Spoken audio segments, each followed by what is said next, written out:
when they need to be eligible, Right. when they need to be a registered All right, voter. we'll call this work session to order. Take a note that everybody's here. We also have invited Superintendent Chad G., School Board Vice President John Clark, and Mayor Olson, Director. Okay, thank you. I don't know, I'm sorry. Chad Chad. Ken, I'm going to take it over.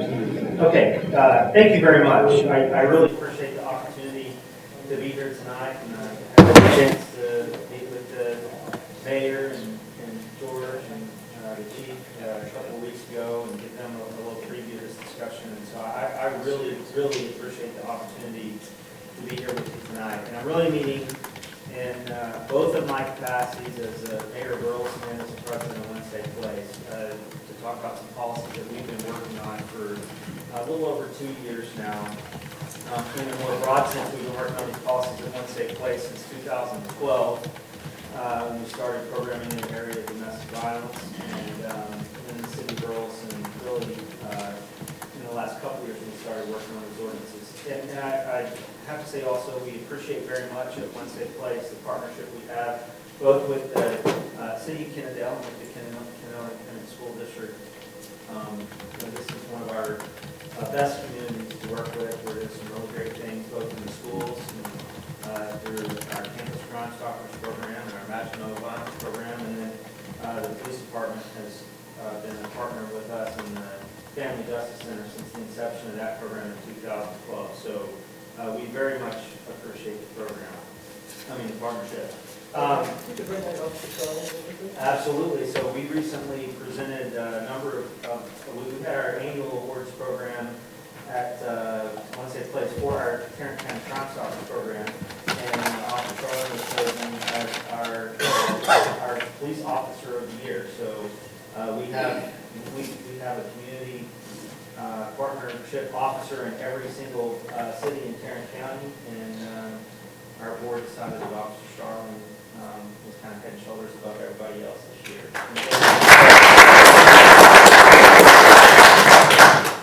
So, and I'll also note, our Director of Crime Stoppers just got back from the Texas Campus Crime Stoppers Conference, and Wednesday Place was recognized as having the most productive Campus Crime Stoppers program in the state of Texas.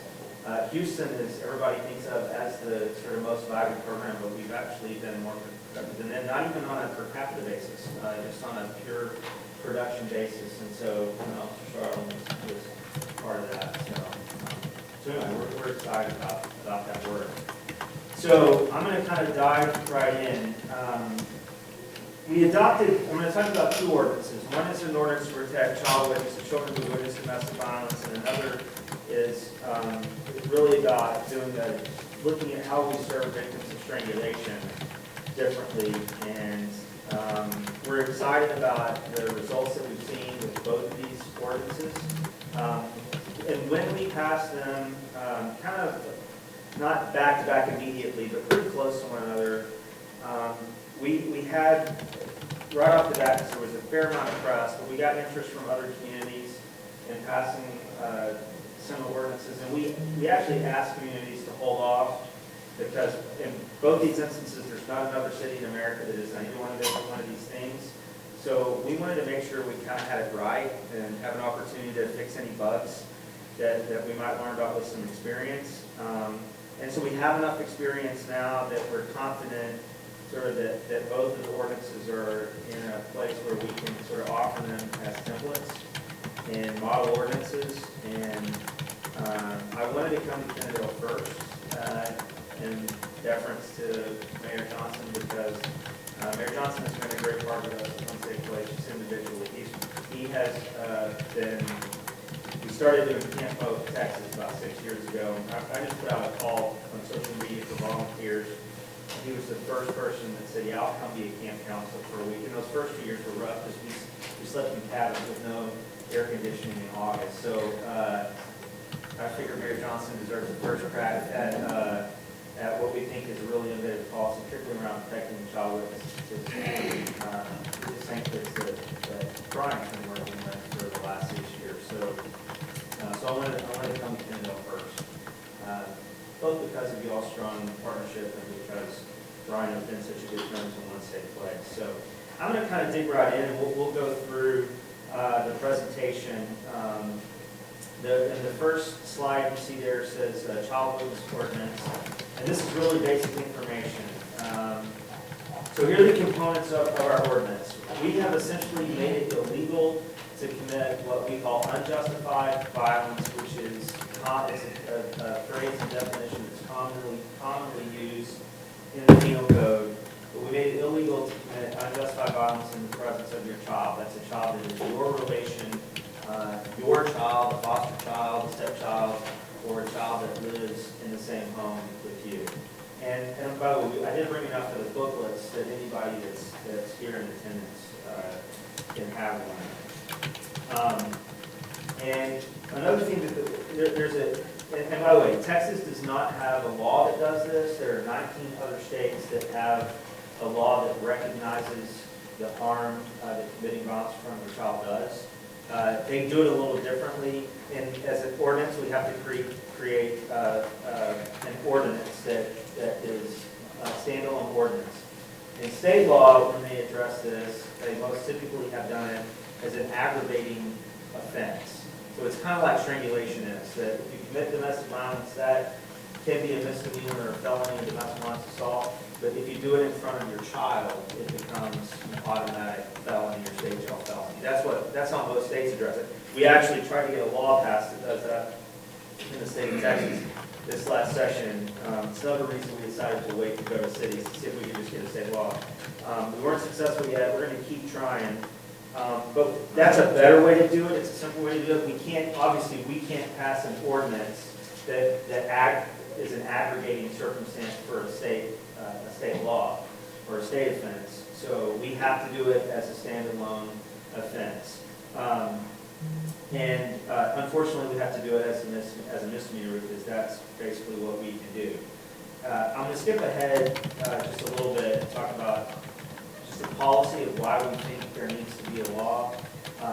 First of all, there is a separate victim. So if you commit a domestic violence assault, obviously, let's say it's an intimate partner assault, the adult victim is obviously one victim who is a victim of physical violence. If you do that in front of the child is also a victim, independently, singularly, in their own right, and they suffer their own harm. What we know now, and this is detailed in the booklet, but I'll tell you a few statistics here. A child who witnesses incidents of domestic violence is 6 times more likely to commit suicide. They're 50% more likely to abuse drugs or alcohol. They're 74% more likely to commit violent crime against another human being. They are 3 times more likely to commit domestic violence themselves as an adult. They have all kinds of problems in school, including lower IQ scores, behavioral issues, and attention and memory deficits. Perhaps most alarming is that a child who is exposed to domestic violence is 1,500% more likely to ultimately be a victim of physical abuse or serious neglect. And then the other interesting thing I think that a lot of people really don't just know is that a very large percentage of children who are physically abused are actually, they're abused because they're caught in the middle of an assault between 2 adults. In fact, there has been one study that found that as much as half of the children who were physically abused, it happened because they were caught in between 2 adults that were in the process of an intimate partner assault. So there is a very close link between children who witness domestic violence and physical child abuse. And we can say without a doubt that children who are exposed to domestic violence and witness suffer the same long-term emotional and mental harm as do children who are physically abused. Same exact harm. So they are victimized. We don't have any doubt that there is a victim. In addition to there being a victim, there is a person who perpetrates that harm upon that child victim. That is the abuser that commits the violence in front of them. And one of the things I have found most interesting is that in many cases, the abuser, it's not an accident that the harm is perpetrated in front of the child. They're doing it on purpose because they know that it inflicts additional emotional pain on the adult that they're victimizing to begin with. Or they're wanting to set an example about who's in charge of who's in control in the house. To the extent that it's not done on purpose, it's done with a complete reckless disregard as to whether the child is there to witness that violence or not. So, in other words, you have a victim of this crime and you have a mental culpability, and that's called a crime in this country. So we think as a matter of public policy, this act should be recognized as a criminal offense. A couple of other things that are important about our ordinance are that the biggest problem that there could be with the ordinance is if we, as a separate ordinance, if we were to prosecute in municipal court a violation of our child witness ordinance ahead of the DA or the county attorney, in our case, Johnson County, prosecuting the underlying assault case, we could mess up that case, which most of the time, if not all the time, is a more serious offense. So as a matter of course, when we first passed the ordinance, our prosecutor just had a policy that he would never prosecute a case under our municipal ordinance until there was a final disposition under the underlying assault case. We recently, in the last couple of months, have amended our ordinance to write that into law so that our prosecutor is required to wait until there is final disposition of the underlying case before our prosecutor moves forward with any case under our municipal ordinance. We made another change to the ordinance by adding a protocol for engagement with the child witness.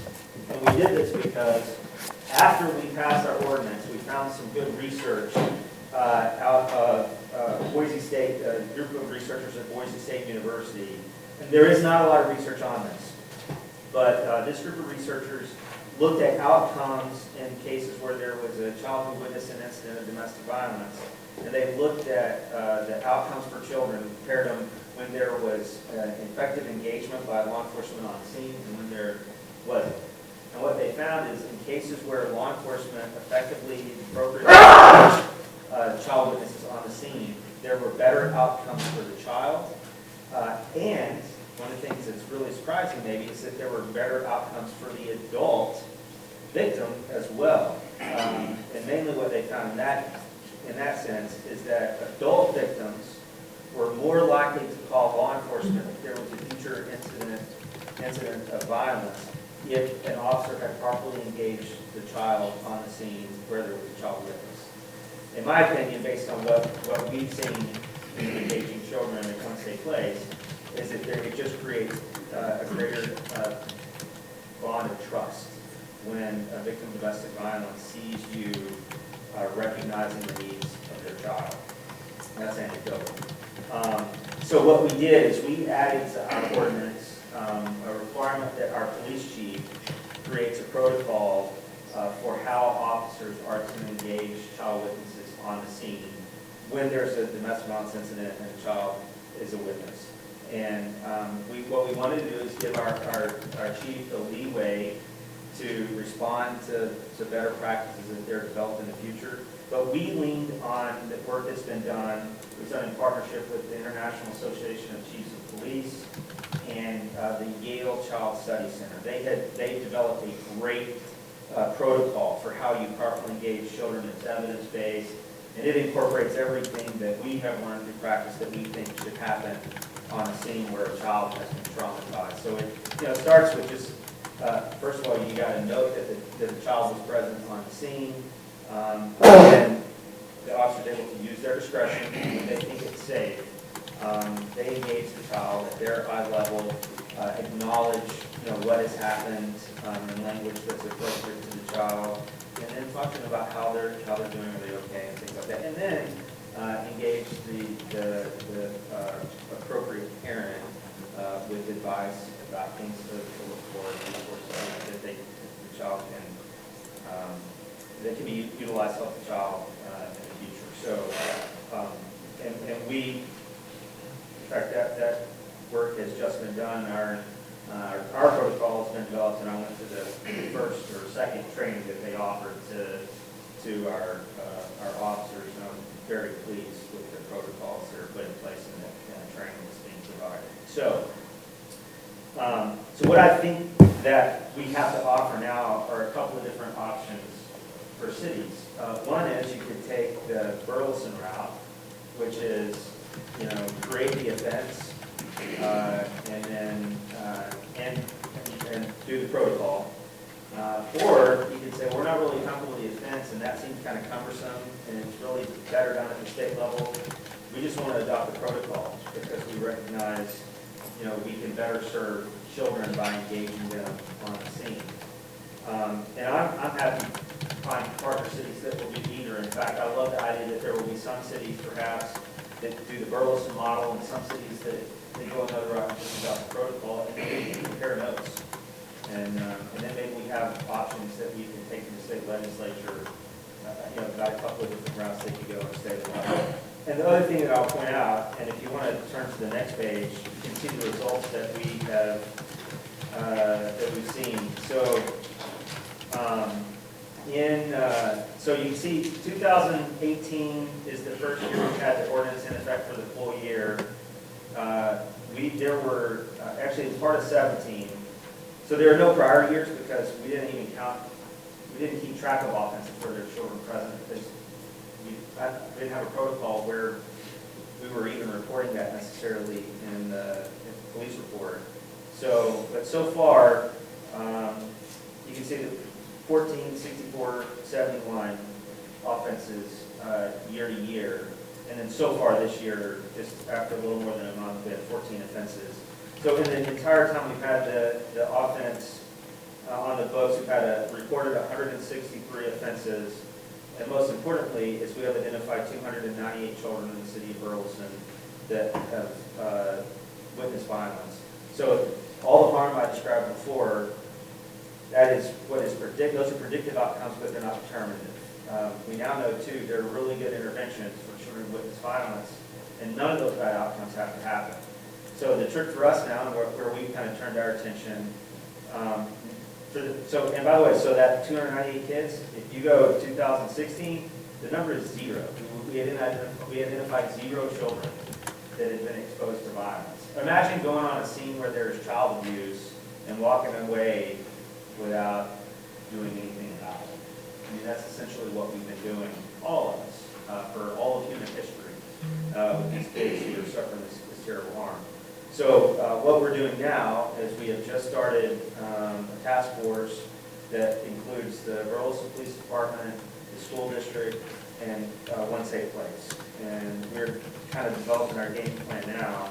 So we're going to effectively do kind of a case staffing where we're going to review all of the kids, and we're going to decide who is it that's best situated to respond to the needs of each child. And what we're hoping is that a lot of those kids, the moms, and it's almost always mom, when we're responding to these scenes, that they're going to get referred to One Safe Place, and we're hopeful that there will be a fair number of these kids that are already sort of being engaged over time, as we really, I think that will work better as we start working together.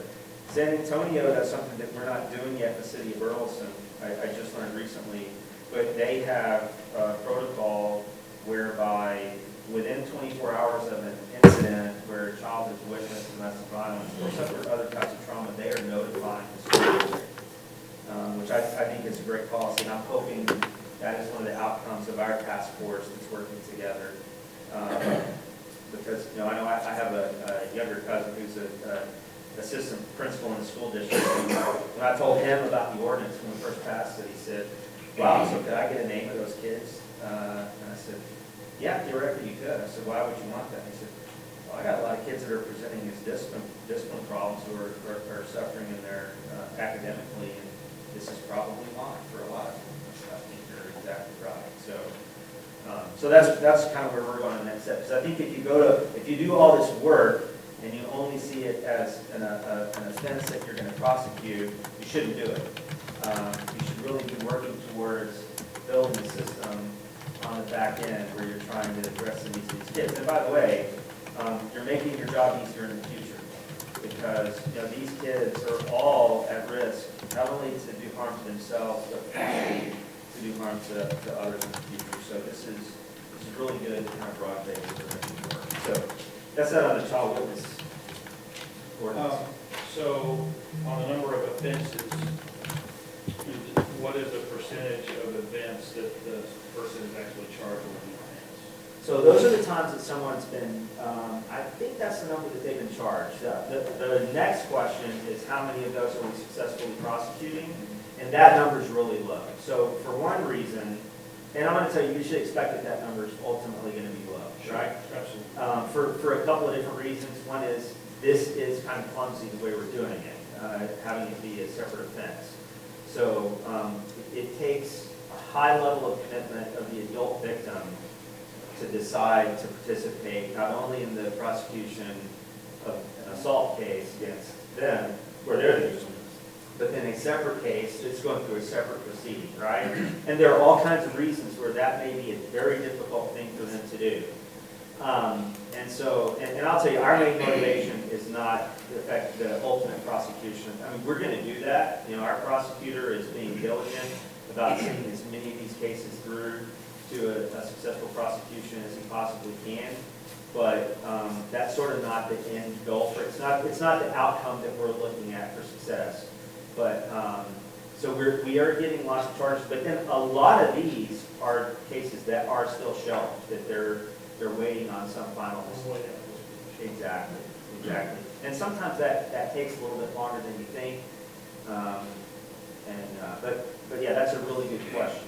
Documentation too, when you're documenting, it does happen. And so, yes, you are. And so there's another sort of side benefit to this is that you're creating one of the real problems with how domestic violence impacts children, I believe, and John maybe will speak to this too, but I don't think family court judges, by and large, in most places, really fully recognize the harm that is done to children who are witnesses. The family code requires that a judge considers the history of family violence when making decisions regarding child custody and child visitation. But the reality is, in most cases, they're going to ask the question: has the child ever been physically harmed? If the answer is no, they're going to say, okay, it's no harm, no foul, and that's just not true. And so, one of the things I really like about this ordinance, and one of the reasons we really push it for the state law, is that I think ultimately, as it becomes established, it forces family court judges in a case where there's a child witness violation, they have to look at that history of domestic violence a little different, because now it's not just that there's a history of violence where the adult is the victim. You have a history of domestic violence where the child is the victim. And I think they have to see that a little bit differently. And so we're also creating sort of a record that potentially can be used in a family court case to help the judge really assess what is really in the best interest of the child. How close was your review at? So in the last session, we got the bill passed the House by a wide margin. It was by over 100 votes, I think, that it passed. For whatever reason, we could not get the bill heard in the Senate committee. Isn't your law on that committee? No, I'm on the committee. Yeah, and I have my theories about why that is, but we're going to go right back where we started. And the other thing that we're going to do, I also think there, to some degree, there is justifiably, the mood is criminal justice reform and reducing sentences, right? And really thinking about who belongs in jail and who doesn't. And we're taking a bill that would have said, it's an act that when it occurs, it's an automatic state jail felony. So we're sort of swimming against the tide of criminal justice reform, which is, I understand criminal justice reform, I agree with it, most of it, but this is a case where these are people that do need to be in jail. And other states have gone before us and they've had that experience. But what we're going to do this year is, I think we'll go back and maybe offer the second option of Well, if we're not gonna look at it from the criminal offense side, then let's at least look at it from the protocol side and what we should be doing to properly engage children on the scene. So I think we're gonna give the legislature kind of option A and option B. I have some ideas on this setting discussion, so maybe we not put it together, but, the whole City Bill 11, social emotional learning on it, and I think there's some, they want to tell us that we need to do things, social emotional learning, and what they do to support us. And that's where we have. It's a really good point. In fact, on February 26th at Money Safe Place, we're having a breakfast, and my state senator is the speaker, and that is the topic of her speech, is how exposure to domestic violence impacts, the academic achievement of children. Are you inviting the superintendent? Absolutely. Another question, Ken, so to understanding that convictions is not the goal, if you have multiple victims, say a family of 5, are you doing 5 charges so that each child has a? I don't. You can go in front of the court and say, well, they've done this in front of all 3 kids. Yeah, my understanding is no, that would be one offense with 5. What you would see, that would be one offense on this side, but it would be 5 witnesses identified on this side. That's how that goes. Which is evidenced by the fact that you have more witnesses than, Because sometimes, It's a good question. because I was a law enforcement officer for a short period of time, and we had debates with the courts over, as an example, we probably saw 3 kids in the car, none of them were in seatbelts, we were having 3 seatbelt tickets. Yeah. And then we had a judge say, well, that's only 1 violation. I'm like, but if he beat up 3 children, we wouldn't charge him with 3 cases of child abuse. Right. So we'd make those arguments and occasionally win depending on who. I think it's a fair argument, and it might give you some, I would say it would be something a prosecutor might use at their discretion. Especially when you look at it, if there's multiple kids of multiple ages, and a couple of the kids age away and move away from home, and those are the ones who were originally named as the victims, and you have younger kids that there was never a charge made. Now if they come into another issue in family court, their record's clean, so to speak, that it doesn't reflect Right. the charge that they were a victim, because the one that the charge was made for is no longer in the. Yeah, and by the way, the child can be age 0 to 17. I've seen, there are some states that have, and the way they do it, it's a lower age, but we think it's important to protect the older teen as well. I mean, they're the ones that are more likely to kind of step in the middle of things and get protected. So that way, right, exactly. So, The only thing that there's a lot of we were talking about foster kids, a lot of foster kids, the kids who've experienced domestic violence. yeah, no question. Yeah. That's the big issue. A lot of your runaways are kids who are witnessing domestic violence. A lot of your kids who are at risk of being victimized and being trafficked are kids that have witnessed domestic violence. And what we're finding, so one of the interesting things about this is when you commit to serve children who are witnessing domestic violence, it's sort of a gateway to discover other issues. Most of our kids it involves poly-victimization. In other words, it's not the only way that they've been victimized in their lives. So. This seems to place a lot of burden on the city, obviously. The first issue I have is the privacy issues. Police department's going to have some privacy concerns with sharing information late in the course of investigation. Does your ordinance address that it's? The ordinance doesn't address it. I've talked to my city attorney about that and my police chief, and their view is the key there is an effective MOU between the police department and the ISD, and in our case, the social service provider in Money Safe Place, that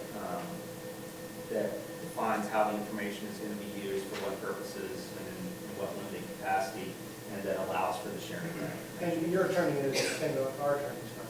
Well, yeah, right. So it's actually we also have an assistant city attorney on staff who kind of wrote the ordinance, but then Taylor Olson, also obviously has been involved in the review. And how do you envision providing the service to the child victim? In the school district sense, of course, the state mandates that we provide these services and provide one counselor involved with another. Yeah.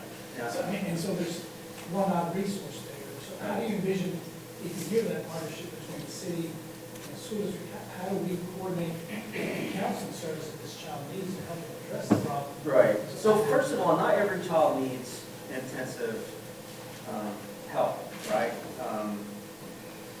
kids come through this just fine, and those kids tend to have a large support network in place, right?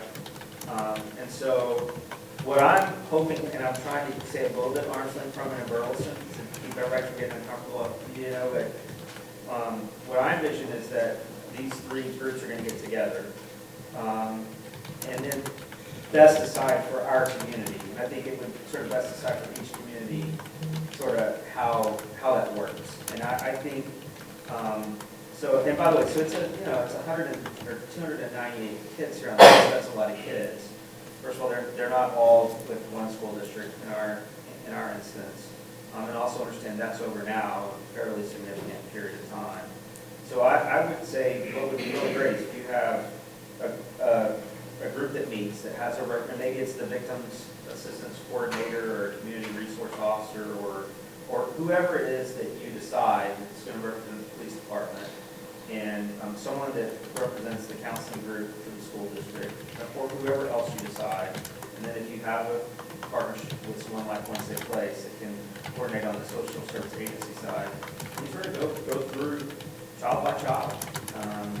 And hopefully what will happen, if we get to the point where the city will have provided the name of the child even to the school district even before this, then perhaps the school, when you come to the meeting, will have some feedback. Well, here's what we've seen. So you might have that place to go, we've had no behavioral issues, grades look good, kind of, here's, so that you can decide, you can identify particular children that you know need help, and then work to, and in some cases, it might be that a victim has already reached out to One Safe Place, and so One Safe Place has a good way to assertively do that outreach.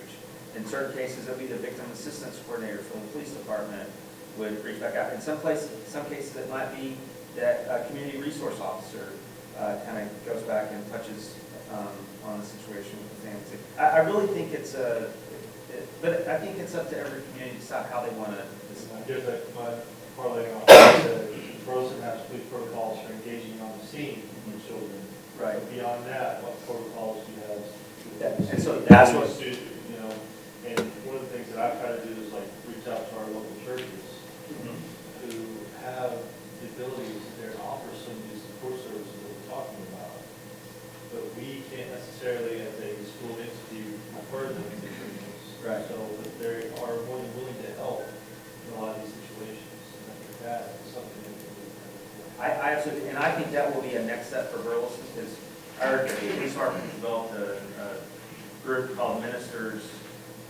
Well, it's a police minister. They have a weird acronym that I can't remember, but they created a police ministerial partnership that I think will be the next phase to get involved in this. But what we do know today is just that effective engagement on the scene is important in and of itself, right? And I agree, just sharing information with the district is going to help us, because we may have no understanding of why a child is acting like that, but if we say, well, that's maybe an immense benefit, just because we have an understanding of what. That's exactly right. And I think that in one sense you could look at it and say, oh my gosh, there's another job for the school district to do. But the truth is, this is a group of kids that are going to be a sort of a heavy workload on the district anyway. And like I said, a lot of the times, these are kids that are being victimized and traumatized in other ways as well. And it's a door to open as a way to reach. One of the things we've learned at One Safe Place when we're doing our camp program, for example, is you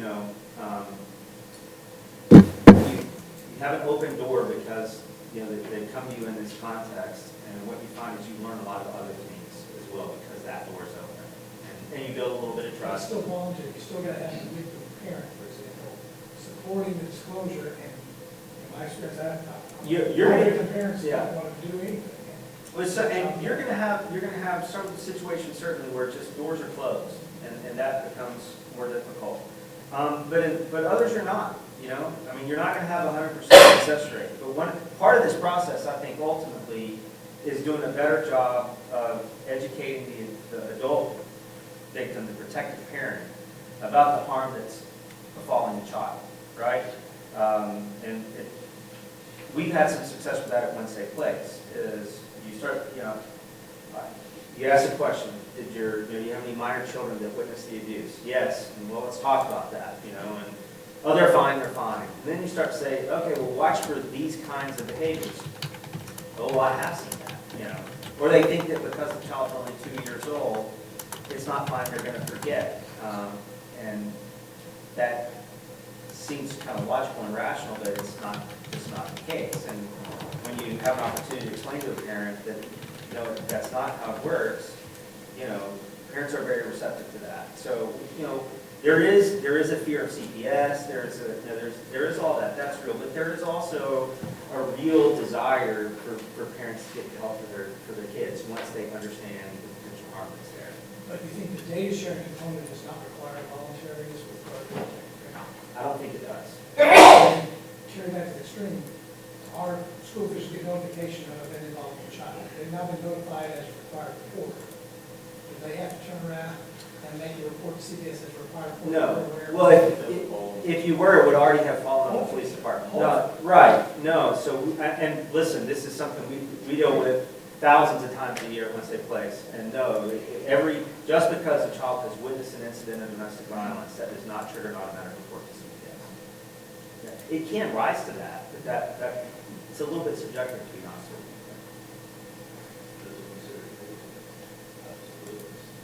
That kind of victimized side, I think. Yeah. I mean, if it turns into the conversation or report that they got caught up in the middle of it, That's a different thing. Yeah, because then they're, hopefully it's been yeah. And we know when you intervene with these kids, we can make a difference. Yeah, absolutely.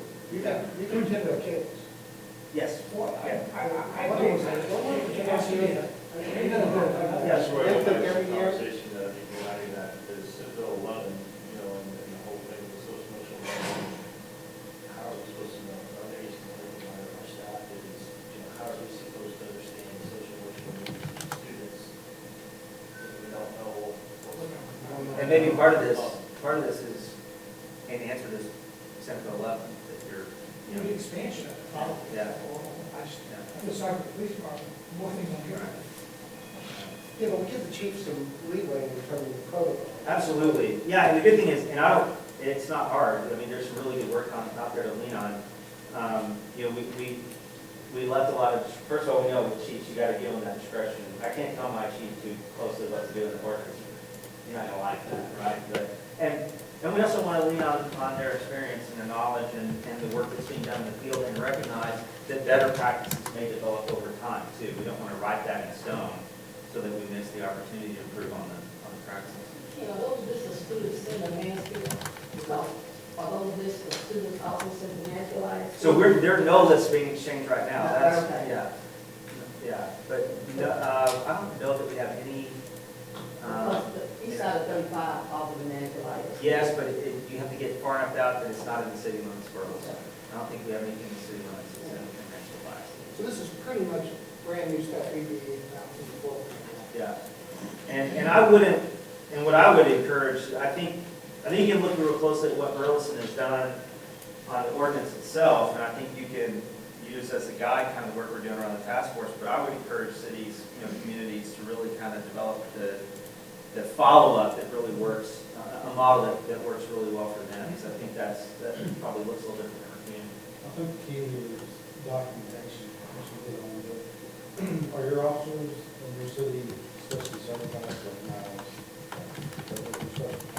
They're being trained, they are receiving child witness training. Yes, it's not extensive by any means, but a lot of this work is, really is second nature to officers based, not only I think on what calls a lot of officers to the job to begin with, but based on the experience they have. And cops are responding to these incidents commonly, and I think a lot of officers, based on different conversations I have, feel really helpless when they go on and see they intuitively know that a child needs something there, but they're not really equipped sort of how it is they should respond in that moment. So what I hope is happening is that we're providing a better toolkit for the officer that's responding to that scene. The same study that found there are better outcomes when an officer engages a child finds that it doesn't happen very often, only about 28% of the time in the study that they looked at. So, and I think, And by the way, you could also just look at this as, well, you don't need an ordinance, let's just look at the protocol of the police department. And I think that's a step in the right direction. For my money, I like enacting it as an ordinance because, first of all, I think it's just taken a little bit more seriously and say that this is the law, this is how we have to do this. And it has some permanence too. It's not going to be something that's kind of done for a while and forgotten about. And mayors change, city managers change, police chiefs change, and for both the child witness and the strangulation ordinance, I like that. They're kind of set in stone. It's something that's going to survive. I know you have kind of on what's the separation between the strangulation ordinance and the other? So they're two different ordinances and two different issues. They're both, I think they are both issues that are, create some of the real complexities around domestic violence and that have a lot to do with, domestic violence, I think, if we know about it in terms of the number of incidents that occur, but what very few people recognize is just how much of the violence that we see in our communities really has a foundation in domestic violence. Even It might help you explain that. Strangulation in terms of being a part of domestic violence, Right. what it leads to. yeah, I mean, that particular Well- behavior has a significant, yeah, and I will tell you the connection between the two things is that a lot of these children are witnessing incidents of strangulation. And then the primary reason that I like you guys here is because I know you've been concerned about, you're as concerned about kid safety as we are.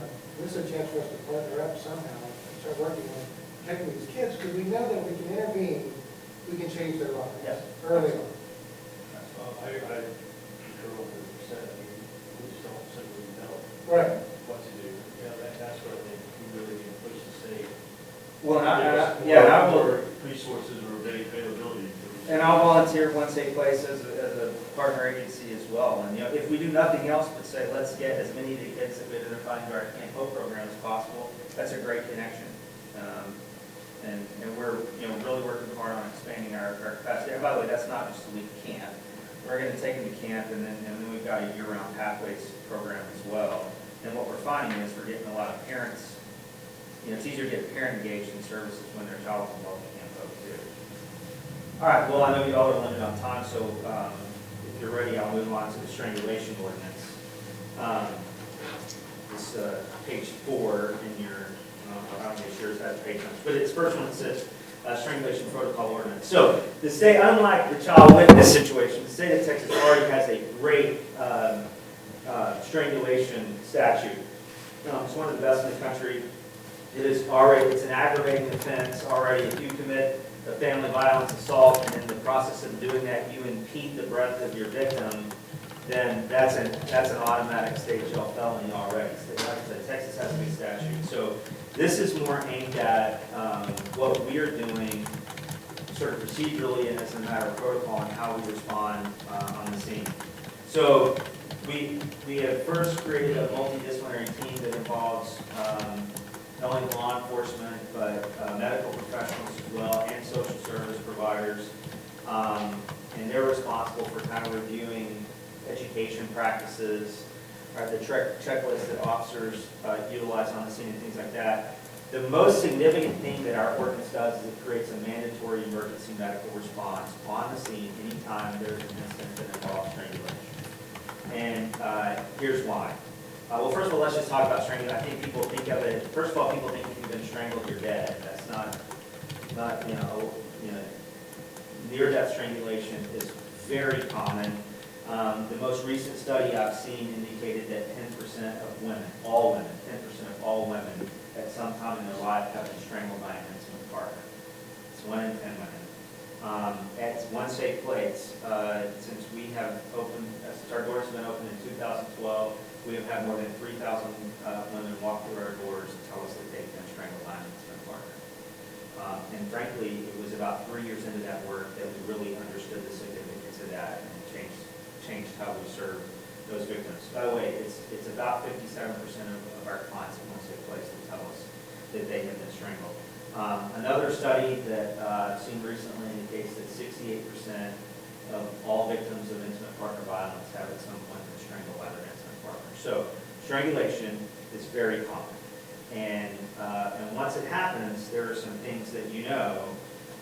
First of all, a victim of near-death strangulation, very often, they survive it, they think they're fine. You know, when they wake up, when they come to, once the fear of death passes, you know, they feel like they, near miss, I'm going to be okay. When the truth is, they could have very serious health complications that could even be deadly. And we also know that, and they could be at risk to die within hours, days, or years. They could have a complication that involves a stroke 20 years later. We have a hunch in the family justice world that there needs to be a study of women who have strokes at an unusually young age. And we've also found, and it's not uncommon, that a victim of domestic violence will be strangled during pregnancy, which can also create very awful health outcomes for the baby. So we have a woman that's part of our Voices Committee, the Survivors Committee, that advises us on policies and practices. And once she started getting active in the group, we started talking about strangulation in that group. She talked about having an older teen child that had profound development disabilities. Just come to find out she'd been strangled while she was pregnant. And was talking to her neurologist that that's probably what caused that problem. And it also tells us something about the perpetrator of the strangulation. A woman who is strangled is 750% more likely to ultimately be killed by their abuser than someone who is not. It's one of the most significant indicators of a risk of lethality. And we also know that someone who strangles an intimate partner is capable of doing harm outside the home as well. There are multiple studies that have indicated that half of all of our top killers have a documented history of having strangled an intimate partner. A documented history. So I think that the percentage of those that have an actual history is much higher. And then anecdotally, we're seeing a link between generally domestic violence and specifically strangulation and mass shooters as well. So so when we have an incident of strangulation, it's important that we get it right for the victim, and it's important that we get it right from a law enforcement standpoint. So because of those medical implications, we think anytime they're strangulated, you can't tell me as a victim that you don't need medical response. It takes a medical professional to determine whether you need medical care after you have been strangled. And there are a number of reasons. So our officers have gotten really good, particularly in the state of Texas, our officers have gotten good at sort of warning a victim on the scene if they've been strangled that they probably need an offering to call for medical assistance. They almost always decline it. And they do so because, okay, I feel fine, yeah, it was bad, but I'm going to be okay. And they also know that they've already called for law enforcement. They're worried about the consequences of that with their abuser, and they think if I can pound that by calling for a medical response on the scene, it's just going to be that much worse. So the way I put it is we've taken the monkey off the back of the victim, and we're able to say, it's the law, we don't have a choice, we have to call for medical response. And then the other thing that happens on the scene, very often the abuser is right there in the middle of things. And so it's not uncommon that an abuser might say, she's fine, can't you see she doesn't need medical help. So, and so we make sure the abuser hears us say, so they know it's not her choice. We're the ones that call for medical response. And then, so one of the things that happens once you have medical response on the team, or on the scene, is they're asking questions of the victim for the purposes of doing a medical assessment and providing medical help. And so that information then can be provided in a prosecution context, that there is no hearsay there. When there's a conversation that's had with a medical professional for the purposes of rendering medical aid, that's not excluded because of hearsay in prosecution. So there's no more important case for a prosecutor to take forward regardless of whether the victim decides to participate or not in a case that involves strangulation. And so we're lucky in Tarrant County that we have a district attorney's office that has a legitimate and authentic evidence-based prosecution theory or philosophy, which is we're going to go forward with the case if we have the evidence. We're not going to let the victim decide whether we move forward with the case or not. So this is a really important tool for providing the prosecutors the evidence they need to move forward with these strangulation cases. And we brought the DA's, actually both the Johnson County and the Tarrant County DA's offices in to help us write this ordinance. And they've been very aware of it and feel like it has helped them successfully prosecute a number of strangulation cases in the time that it's been on the books. So if you just want to look at, these statistics are really striking. And with this ordinance, we don't have anything to compare it to because we created a new practice that there's literally it's this compared to zero. We can actually look at some comparison numbers. So 2018 was the first year that we had the ordinance in place for the full year. You see that our number of strangulation cases in the city of Burleson more than doubled. And then that experience was repeated in 2019. We're on track to get there again with a very small sample size for 2020. That is not because we've had more instances of strangulation in the city of Burleson in 2018 than we did in 2017. It's a protocol, and it shows it's not just a function of that now we know the right questions to ask and we're going to call for emergency medical response. I think the training and just the process of enacting this ordinance created a much greater level of awareness with our officers. And I think because of the nature of the checklist and things, I think there's just a better job of documentation. And I think it doesn't hurt that they have the knowledge that they have a better chance of that case ultimately being prosecuted. And that's part of the training. They get that, they understand it. So, and then you look at what that means in terms of our aggravated versus simple assaults, because remember, if you have strangulation, that is an automatic felony. So we had a dramatic increase in our aggravated, family violence aggravated assaults. And so those numbers in blue there are the years that we had the ordinance in place. And I've looked more closely at the numbers. I can tell you that that increase is almost 100% attributable to the ordinance being in place. And it's the first time, I'll tell you, when I gave that state of the city in 2019, I was proud to report an increase in aggravated assaults and explain why that happened. And so what that means is, that's about 25 perpetrators of violence that have put their hands around somebody's neck and strangled them. And that's the people I described earlier that we need to be aware of. And we need to be aware that they're capable of doing all this harm beyond this incident that occurred. So it's a lot of information in a relatively short period of time. But our fire department has been a great partner on this. I thought it was going to take me several days to talk the fire chief into it, but he agreed in 10 minutes.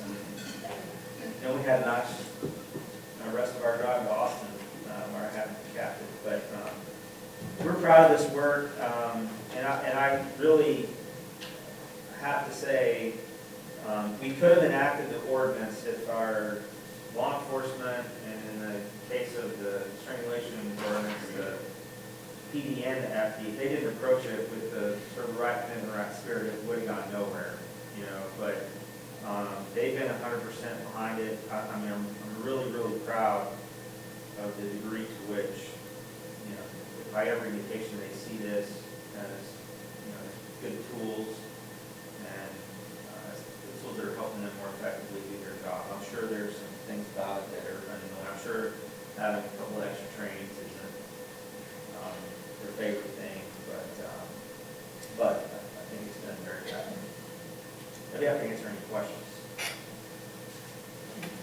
Again, there's a myth about domestic violence, that it focuses only on one economic group. Yeah. It's across the board. It cuts across all. I do think people in lower socioeconomic levels may be more likely to report it, and ultimately may be more likely to seek help. I think they're less likely to have networks that they can sort of fall back on. So I think it's true that people who are poor are more likely to come into a sick place and more likely to make the call to the police. But the truth is, the victimization is happening at all levels, certainly. And every city I go to, every church I walk into, every chamber of commerce I speak to, I say, in this community, in this congregation, in this place, wherever it is, you have a problem with domestic violence. There's just no corner of America that doesn't have that problem. Thank you all. Any questions? I'll open up the audience. Any questions in the audience? And I'll, thank you. I know our city manager, our city attorneys, our fire chief, our police chief are all happy to be resources on this as well. And at One Safe Place, we're happy to be a resource and be a partner of the community forward. Can I ask Kimmy here, because I wanted to at least have a backdrop before we look at an ordinance and hear about it. We may have another work session on it. And certainly, working with the school and Kim will be meeting with the superintendent, because we're all trying to protect our kids. Yeah, and the last thing I'll say is one of the reasons we're reaching out to other cities is, Burleson is only so big, we're only going to save so many lives in our city. But also, we think if others adopt similar policies, they're going to find, better approaches, more innovative practices. And so we think we can learn a lot more together. We can accomplish a lot more together than we can just in one little city. And we're like I said, we really are going to reach out all over Texas. I think we're going to be in May. They're going to let us do an article in the TML magazine. And so we're trying to get the word out to the women coming first. Yeah, I don't want to finish second, but do that. All right, well, thank you very much, Ken. Thank you all.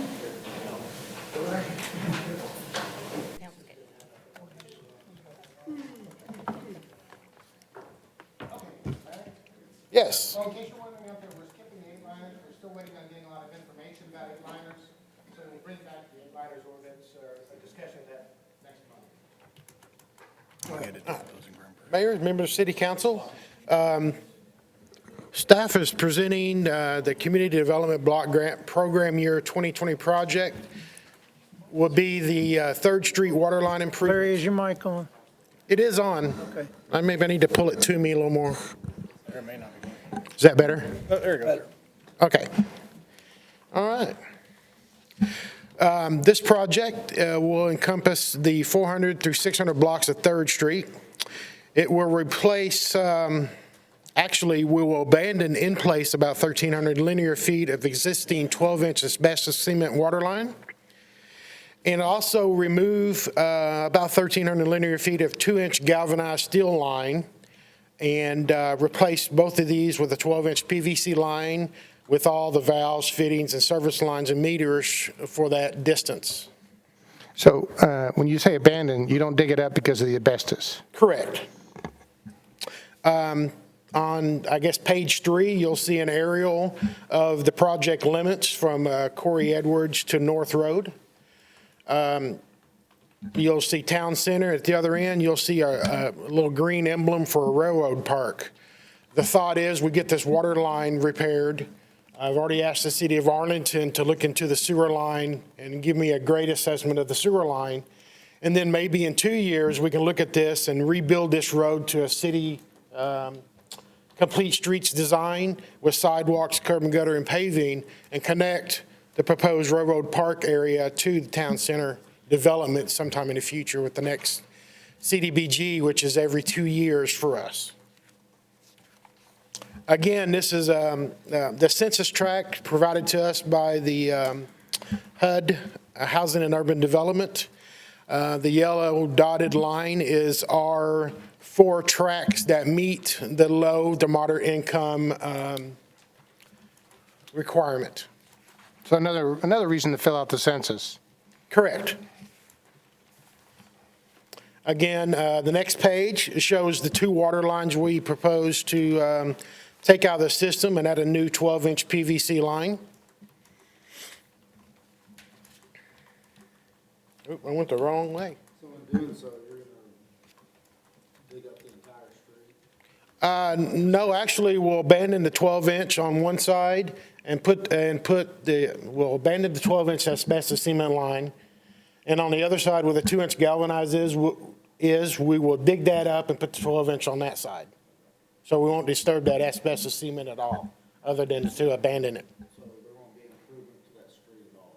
It's just There would be some temporary pavement patching on that. And the last page of the presentation, it shows your estimated construction subtotal at $273,000, with design and engineering at $40,000, with the total estimated project cost of $313,512. The city is estimating leverage an amount of $153,512. And if the mayor does his job well as chair of the ranking committee, we may get $165,000 instead of just $160,000 if we predicted here, bringing a total of the project to $313,512. Yeah, when they ask for volunteers to chair, I go, I'll do that. Yeah. We should be pretty good. Based on the rankings, we should look pretty good. Should. And you'll probably see the same information in the public hearing section next month that is required. Certified minutes are required of the public hearing and council's recommendation and approval for this project. So you'll see this information again in a public hearing next month. And the meeting for the grants is next Tuesday. The 24th. 4th. Yes. Yeah, next Tuesday we'll have the grant meeting with different mayors and award the grants. And what's that? I see 21st.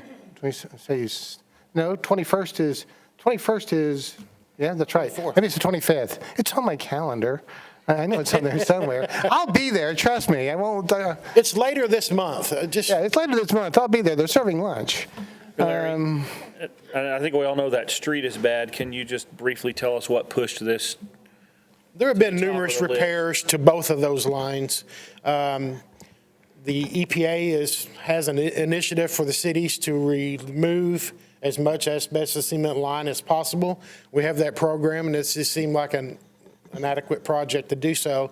And a 2-inch galvanized line does absolutely no good for anything, really.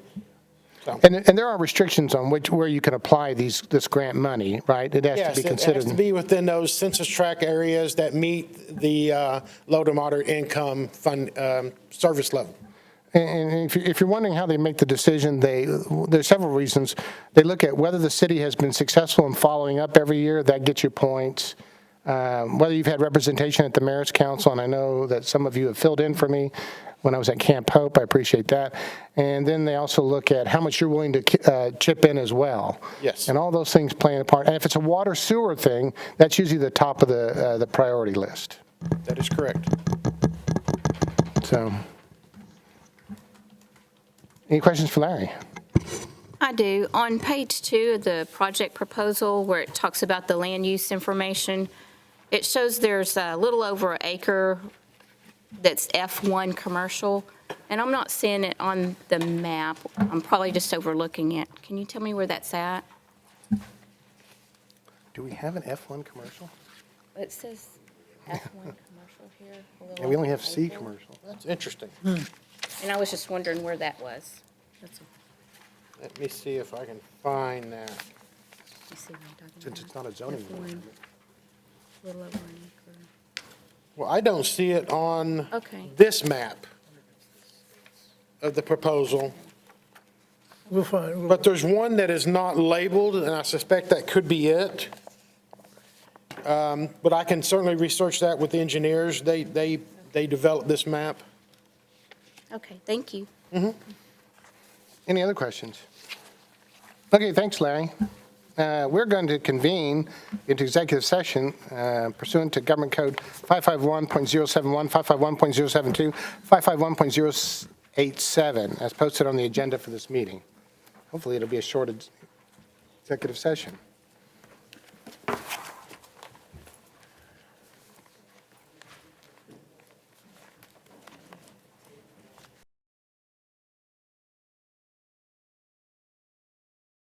I'm nervous. Oh, okay. All right, so we're reconvening out of our executive session. Going to regular session. Make note that everybody's here that's supposed to be here. And well, that means that all the council members are here, and I think the city manager's here. So item 1 is invocation and pledges. Okay. Pastor Adams, would you come up and give an invocation? And Chris Pugh, would you lead us in the pledges?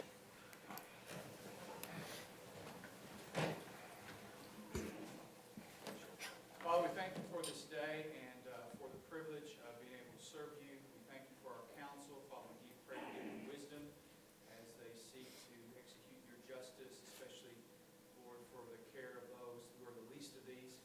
Lord, we pray that you would be with our first responders. We thank you for them, for all that work with the city, for their service to us. Father, we ask your blessings on them. Thank you for your goodness to us. Thank you for being able to be a part of this community. We pray these things in Christ's name through the Spirit. Amen.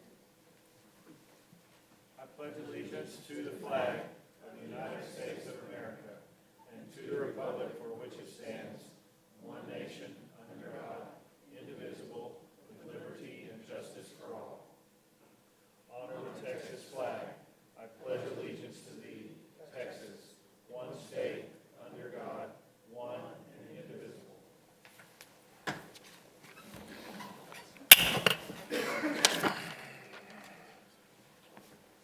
Next up, Citizens and Visitors Forum. I've got, let's see, John Havali.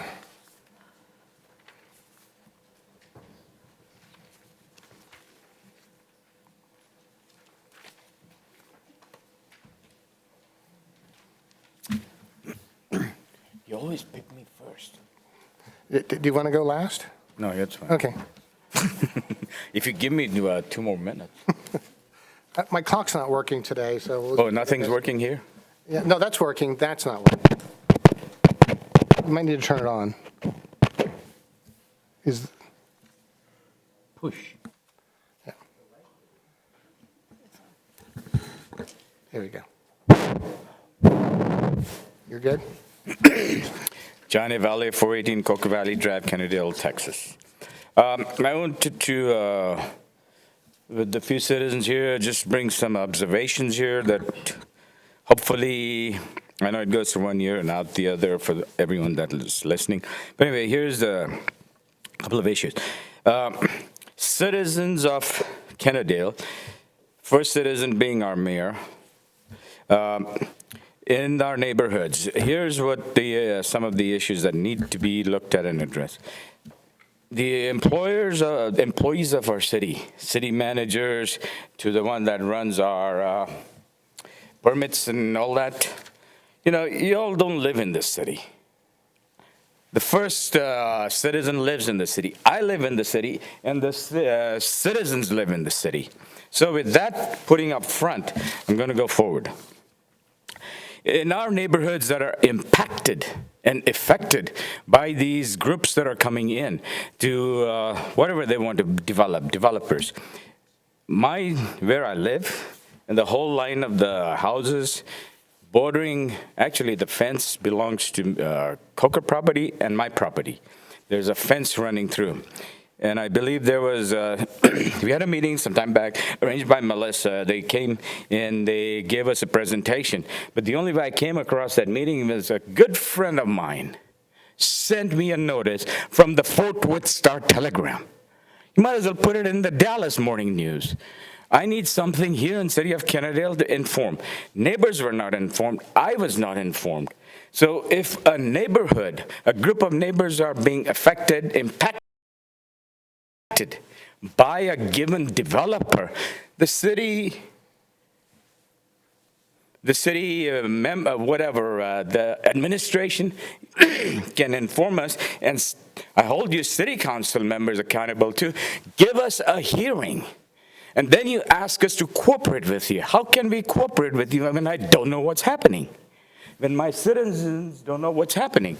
That's the disconnect between the citizens and the developers. We want to see improvements. So if, in this case, what's happening behind my property is apartments coming. Okay, that's fine.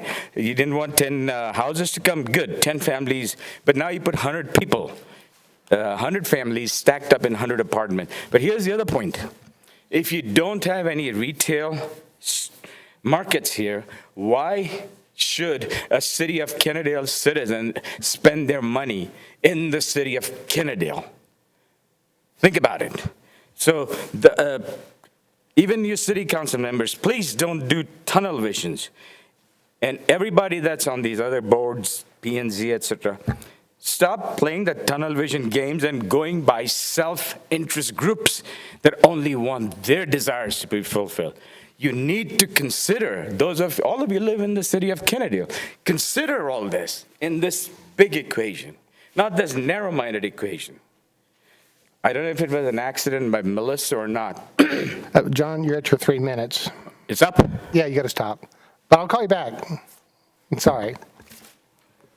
But I do want to clarify a few things in terms of law. When we have a rezoning, we are required to send out certified letters to people within 200 feet of the property.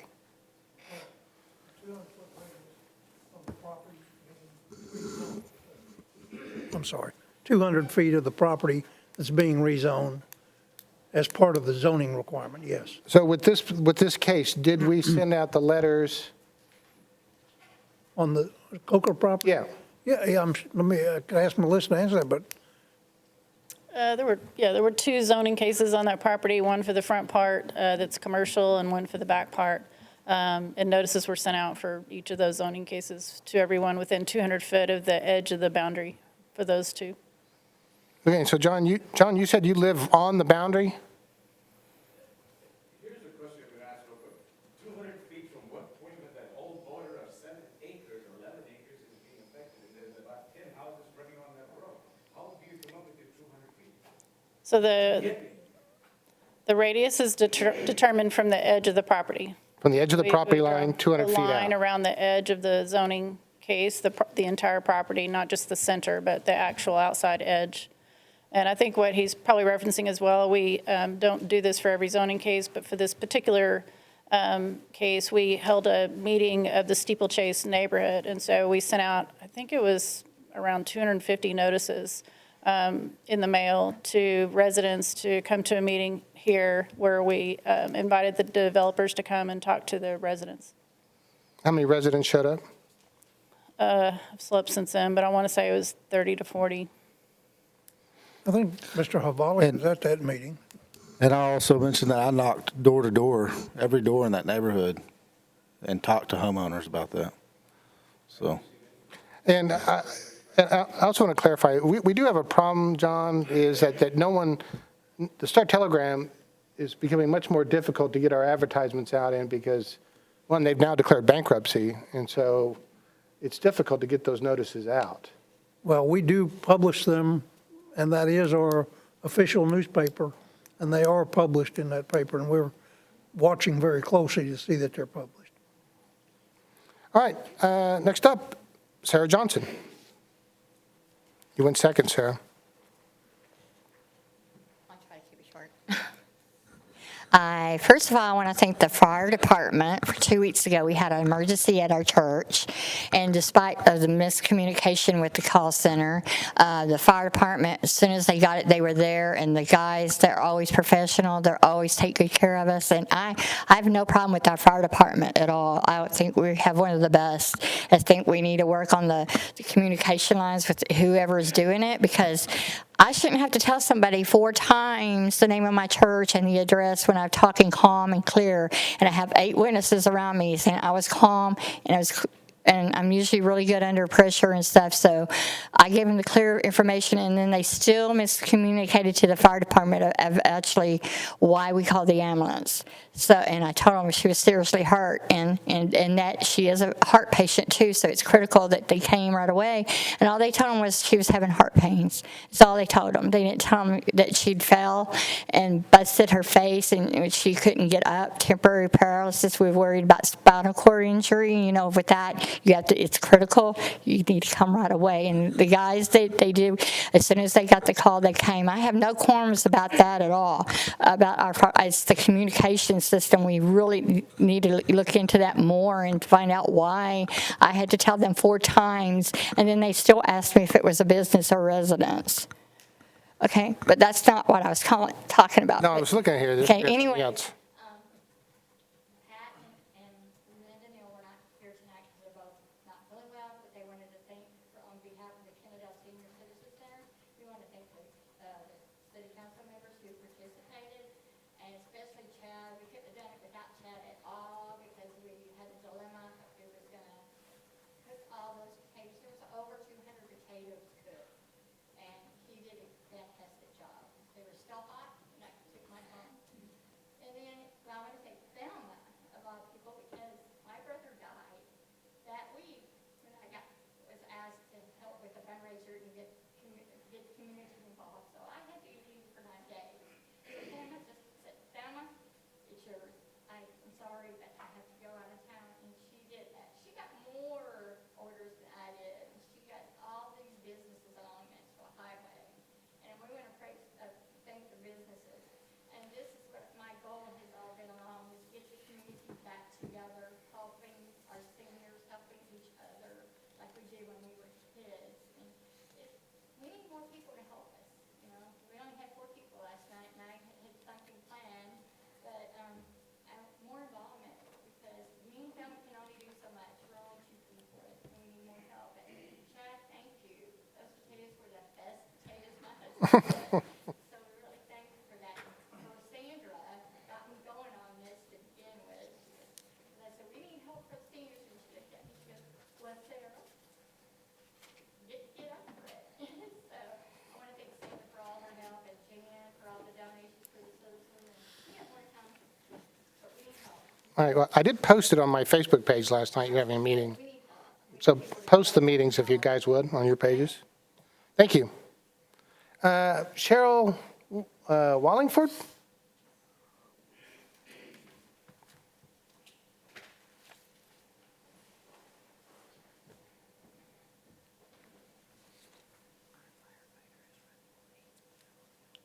Okay. Just tell me when.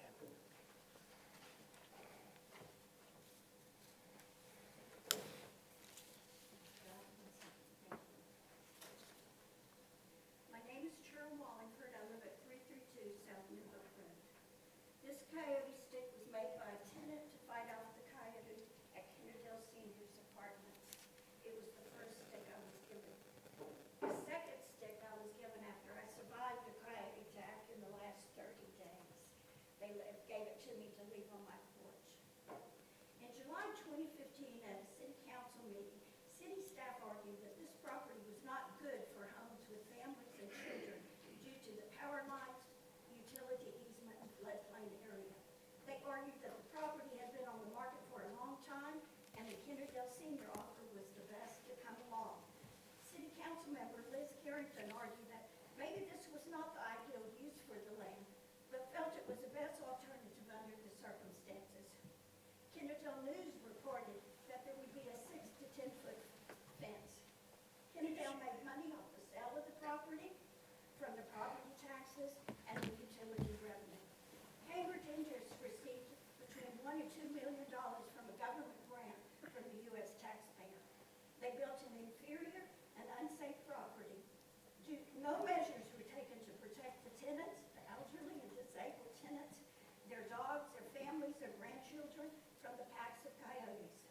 No measures were taken to prevent the vandalism, the theft, and the loitering. There was no complete fencing, no gated entry, no lighting on the dark side of the woods, no railing above the cliff, no grab bars in the bathtubs for the disabled.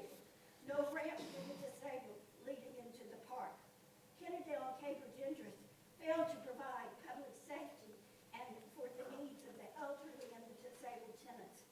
In the last 30 days, I was injured when surrounded by 3 coyotes on my porch. I am haunted by the coyote lunging at me, snapping its fangs at me, growling and barking, its ears pulled back and its weird eyes. This coyote stick that I now have for my porch may help, but these coyote sticks cannot prevent the coyotes from stalking us, sitting and watching us at our porch, stalking us to and from our cars and attacking us. City code compliance and animal control do nothing. When I called the city police department, they refused to take my report. They refused to take a report about them stalking, watching us on our porch, attacking me, or killing dogs just a few feet from my door. Kennedale and Cambridge interests have condoned and covered up unsafe premises. There is a disparate impact on racial minorities. The disabled, the elderly, and the impoverished do not receive equal access to safe premises as provided in other Texas senior properties. Instead, we face discrimination and prejudice when we're denied safe premises and the quiet enjoyment of our home. I ask for you to please provide safe premises. And you may think that this is possibly only one coyote. These are them at my door.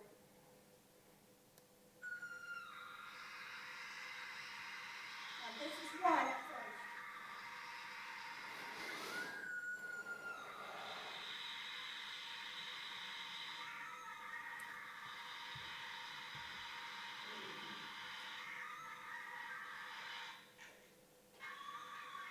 This is a pack at my door.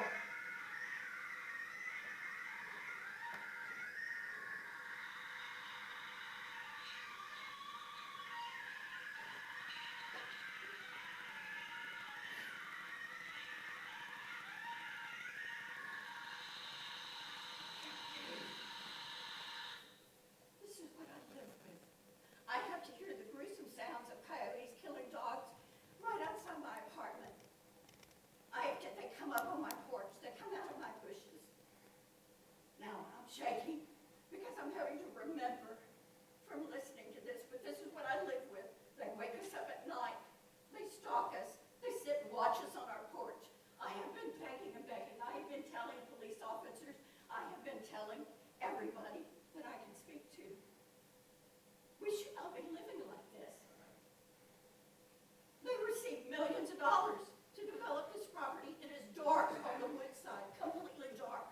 When your police officers came out there, they said it was so dark on that woodside that they felt uncomfortable coming to my door. And for me to leave my porch light on, there is no guard lighting on the dark side of the woods where the coyotes run around my corner. They are well known for you displaced them. You knew that they had been living for thousands of years on that property. Generations of coyotes and bobcats had lived there, and their den was where my apartment is, in the back dark corner. And they were relocated, and they now are a few feet from my door. Now, I survived this attack by the grace of God, but who knows what will happen next time. And I'm begging y'all to do something. I'm begging y'all to do something with this property and contact Cambridge Interest and Emmanuel Glockson and do something, please. All right, thank you very much. Can we see if we can get a copy of her speech? Do you have a copy of that speech that he can have, so in case we need to send it over of your report? I just wondered if I could get a copy of your comments. Yeah, if you have notes about them, if I could get a copy of those. Okay. We'll give you a call. Let me call you tomorrow and we'll talk about it. Okay. All right. Last but not least, Richard Weber. Richard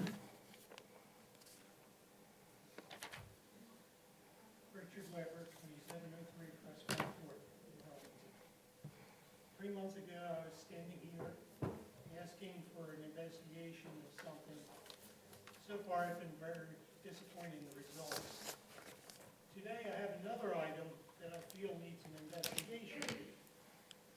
3 months ago, I knew there was violations. This one, I don't have enough evidence to prove or disprove that there's any potential violation. Let's talk basic accounting. If the city or EDC gives up land, there's a credit to the land inventory. If it was sold, you debit cash. If it's part of an economic development deal, eventually there's a debit to economic development expense. Or if it's exchanged for something, there's a debit to whatever it's exchanged for. I've done open records requests for the accounting transactions and been told there was none found. January 2015, 1083 Bowman Springs was transferred. The county clerk has the recorded transaction online. Dad has the value of the property at over $100,000. Yet there is no financial transactions. I find that highly questionable. Tonight's agenda, if you look at page 2, items F2 and F3, you see staff currently list 2 properties being sold by the EDC. Let's give 2 big thumbs up. That's good, that's transparent. Unfortunately, 5 years ago, there wasn't any transparency in the sale of this land. The minutes, the 2014 and 2015 minutes, don't show anything for the city or the EDC that had approved votes to a deal for the sale of the land. Now, in the last 5 years, we have a different financial director. We have different auditors. We have a different city manager. And except for the mayor, we have a totally different council. So let's hope this is definitely not a potential felony, but maybe a lack of proper documentation in the accounting records. Noting that the lack of approved votes, though, I certainly hope the mayor and city councils sees the importance of making sure city managers follow the rules. Any clarifying questions? Did you say 1083 Bowman Springs Road? Yes. The golf, that looks like the golf driving range? It's the gymnastics. Oh, that's on the other side of the street. And then you had mentioned briefly that you had another investigation. George, he was talking about the posting of the agenda. Could you clarify that for me? Well, we have investigated it, we've looked at it, and I think we did have some posting problem, but it's not something that I think consider to be crucial, although we're taking steps to correct and make sure it doesn't happen in the past. I think what happened in that case is that the agenda was posted on a Friday afternoon, but did not, and I can't validate this. This happened over a year and a half ago, or about a year and a half ago. It appears it's possible that it did not get posted on the website on that Friday.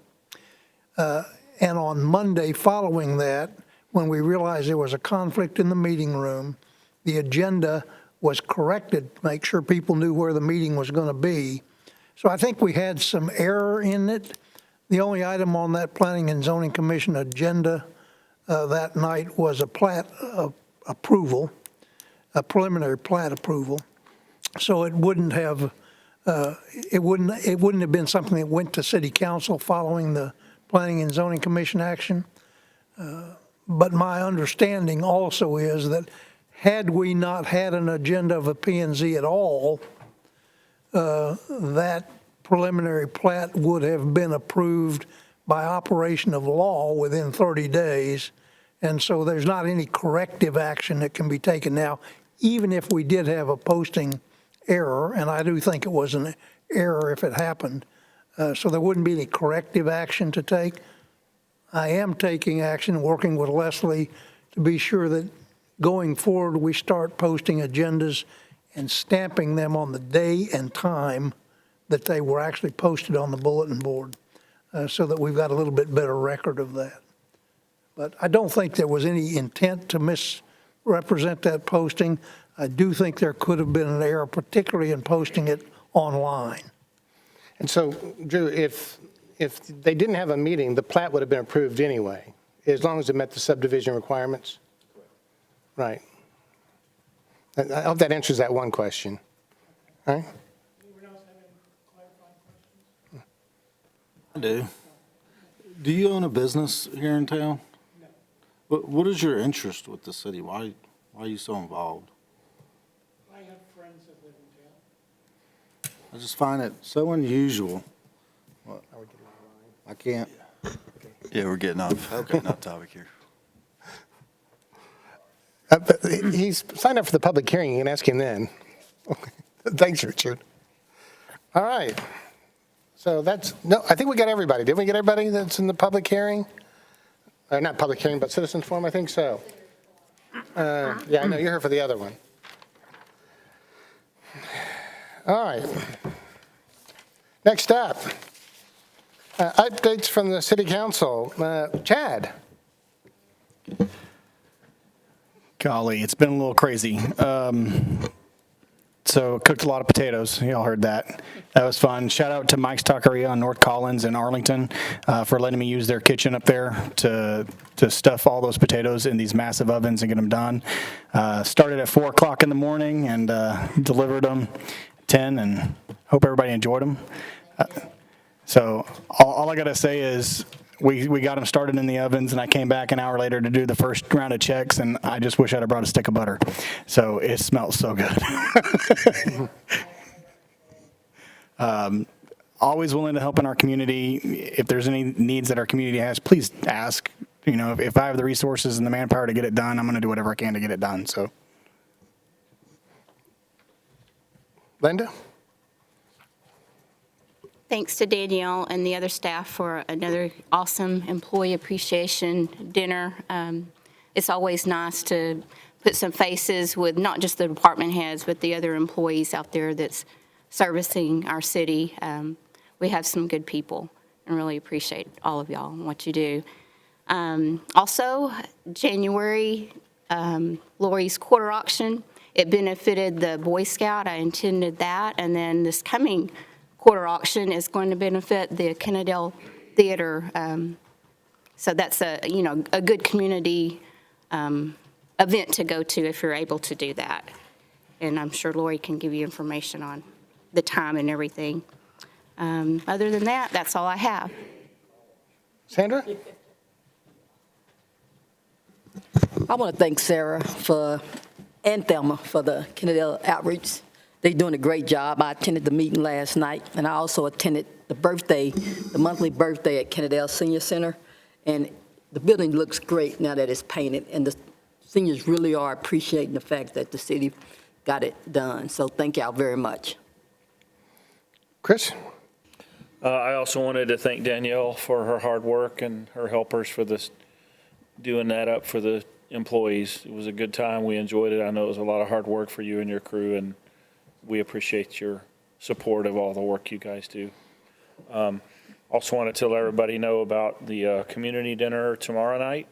That's a weekly event every Thursday at 7:30 that's hosted at Dover Hall, and there's different people in town that cook each week. I know Kenneth has cooked a couple times. Chad has cooked once or twice. This week my wife and I are going to be cooking red beans, cornbread, and sausage, and Lois Love, who many of you know is going to be making jalapeno cornbread.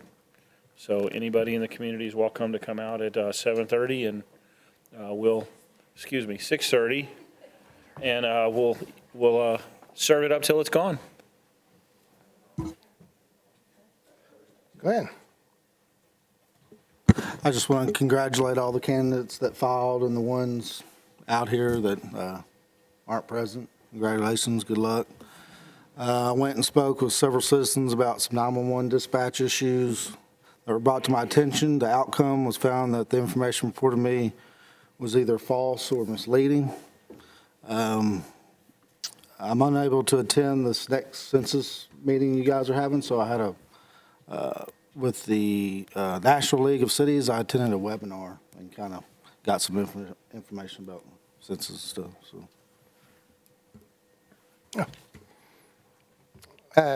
For me, it's I'm going to be hosting chairing the CDBG Grant Committee meeting next week, someday of next week. I can't remember. They'll let me know. And we'll be looking at Kennedale grants. You can find those online, what we're looking at for downtown. Monday, I'll also be attending the 911 district. That's the one that deals with grant money for police and fire. So quickly, get some grant money applications for me to get through.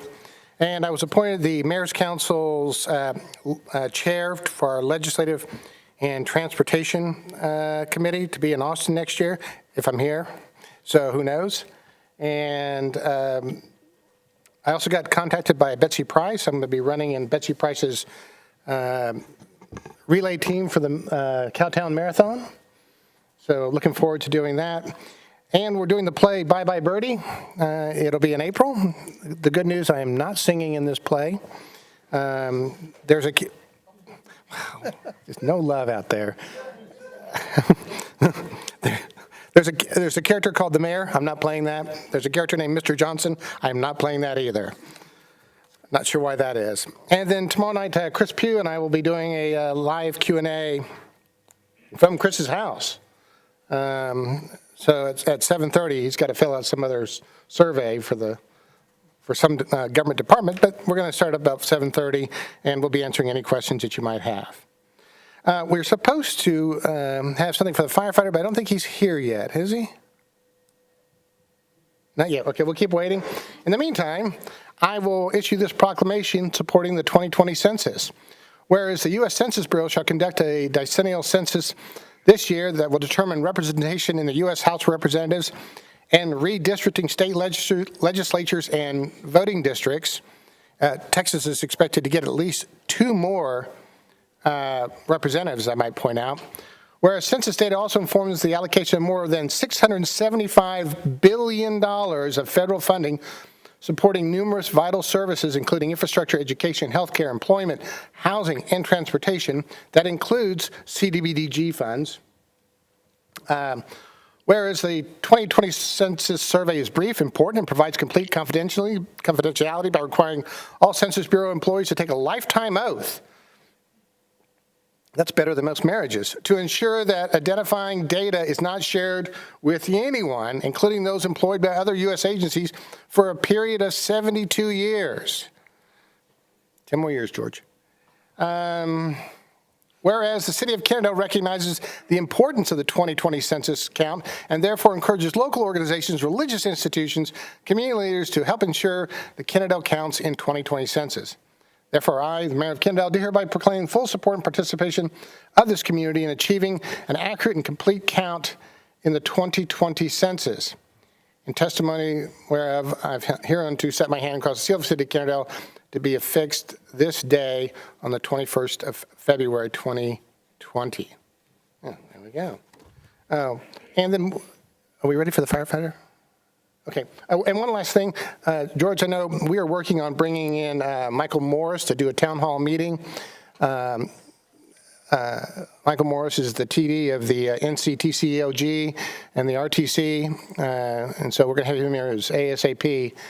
Let me just translate that all in English. He is the Transportation Director of the North Central Texas Council of Governments. He is coming here to talk to us about complete streets on the Parkway. He's going to talk to us about the 287, 820, I-20 interchange. A lot of people are concerned about the traffic buildup on Kennedale Parkway for that and going down Pennsylvania. He'll talk about that. He'll talk about safe routes to schools. And if I know Michael, he'll also talk about Hyperloop and future transportation networks. So if you're interested in transportation, Michael is recognized around the country as one of the preeminent experts on transportation. We don't have a date for that yet, do we? No, we do not, but we're working on it. All right. And he said he would come out, so it's great. Right. Okay. Now we're going to do something fun. We're going to do a fire department badge pinning ceremony. I'm going to ask our resident firefighter.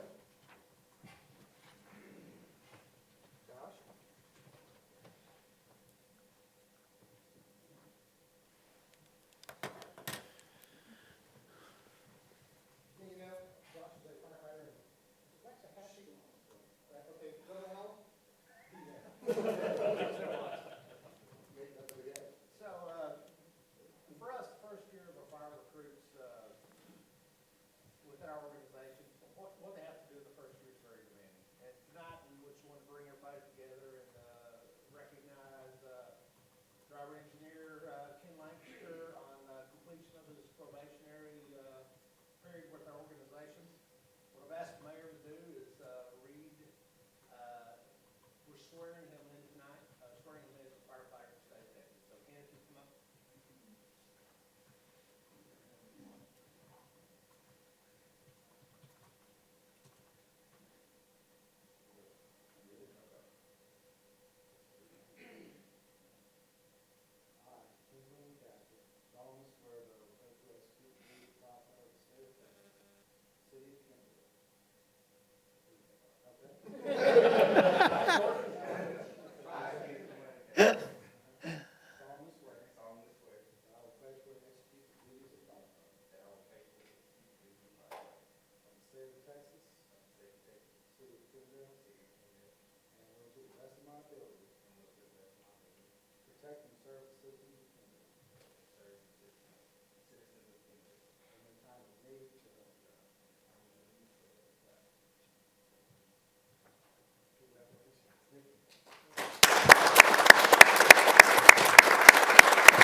So what you just said, we're going to have you sign right here, saying that you're going to uphold that. You swore it, but you're going to uphold it as well. I'll sign there next to you as well. Also, once they've completed their one-year probationary period, we present them there with their badge. Now, Ken is a little different for us. I'm just going to give it to you. I'm not going to pin it on you. Ken is a little different for us. Ken came from us from Louisiana, Shreveport. He was there, a firefighter for 6 years. A little different in Shreveport than it may be here. So the way we do things differs in a great way. So we had an opportunity in the time frame that he was here. We had a driver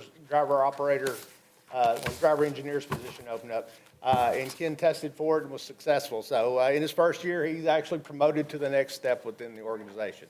I've been really proud of him. You're a great guy, man. I'll give you this. I'll get one copy of it. It'll be tomorrow.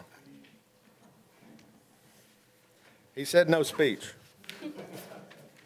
Next item, the consent agenda. It's just the approval of the minutes of 2020. Do you have a motion to approve the minutes? I have a move that we approve the minutes from the last meeting. I'll second. All right, all those in favor, raise your hand. Motion passes unanimously. All right, items for individual considerations. Consider adoption of resolution 566 in support of the Safe Routes to School SRTS plan for infrastructure improvements for Preston area around James F. Delaney Elementary, James A. Arthur Intermediate School, the 2020 application for SRTS funding.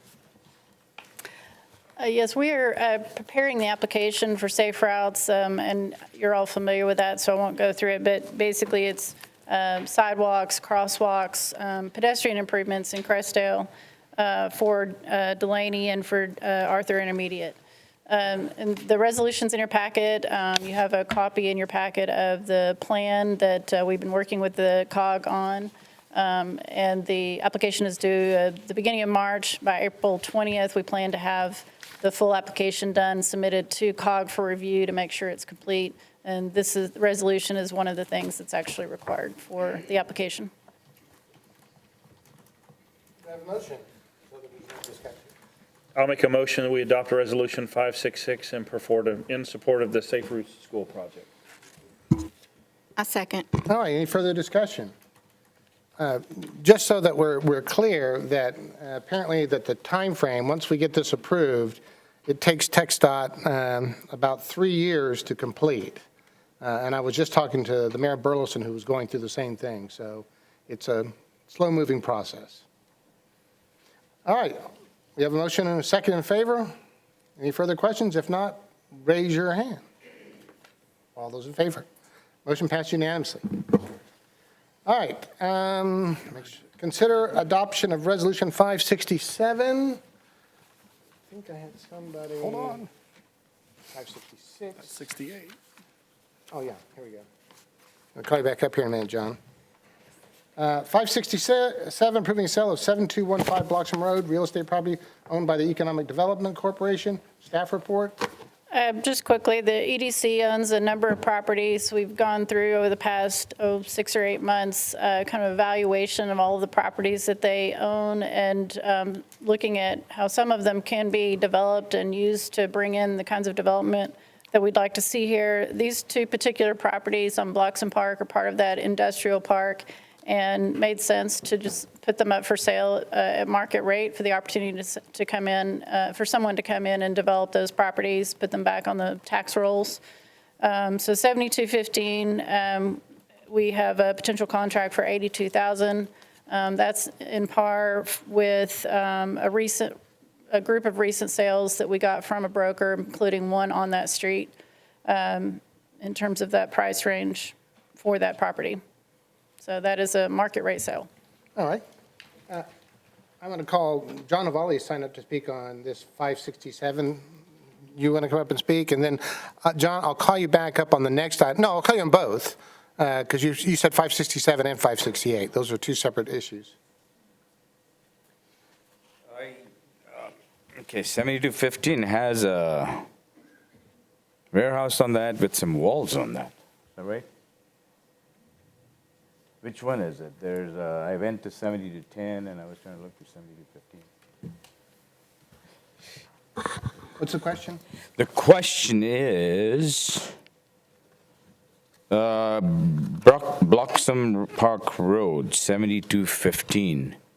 There was 70-10, there was a whole bunch of steel warehouse, whatever you want to call it. And next to that, there was another property, and then across the street, there was one. But next to that was a property with a whole bunch of walls, steel walls. Is that the 7215?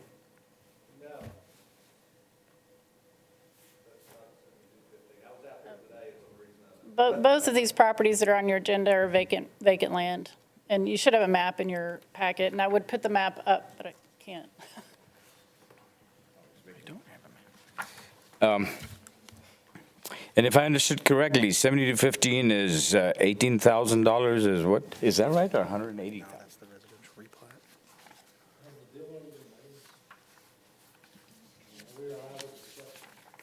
We don't have a map.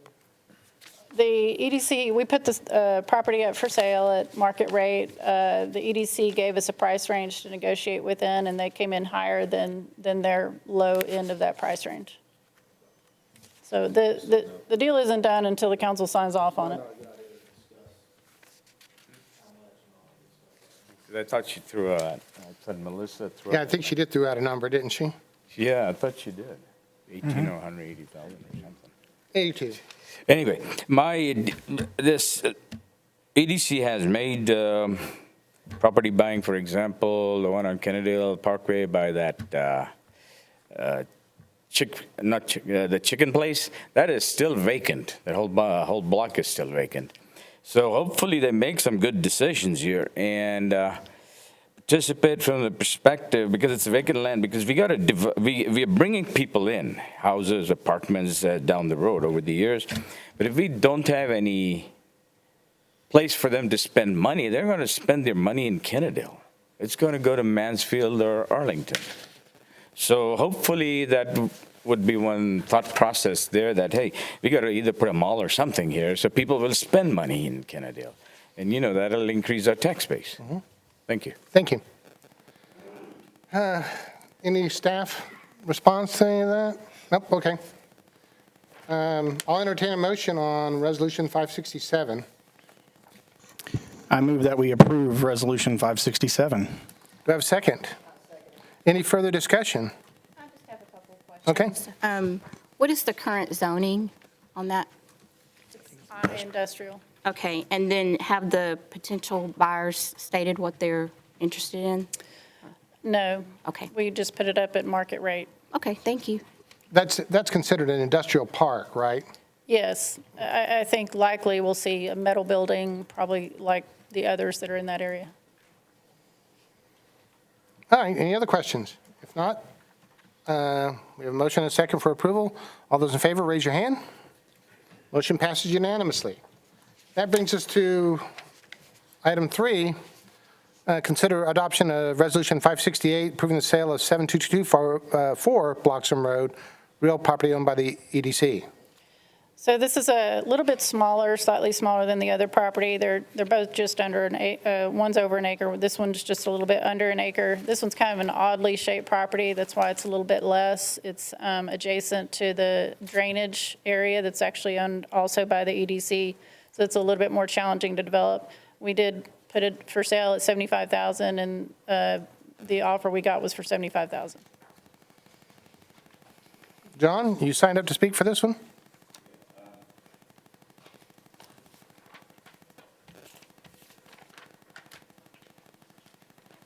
Well, the comments I'm trying to address is, as we generate this capital for our city. So apparently that is an industrial park that holds its own industrial park. And that's fine, that's industrial park. But against that, we are trying to get rid of industrial park that runs along in Kennedale Parkway, where the cars, the car, whatever, body shops, whatever, no, the resale of parts and all that. If we're trying to get rid of that, then we got to put some retail markets somewhere. That's all I'm saying. Because we got to come up with reasons for people to stay here and spend their money. Industrial parks are good. They're one business. They give you your business taxes, nothing wrong. And that's a secluded area. That's really good.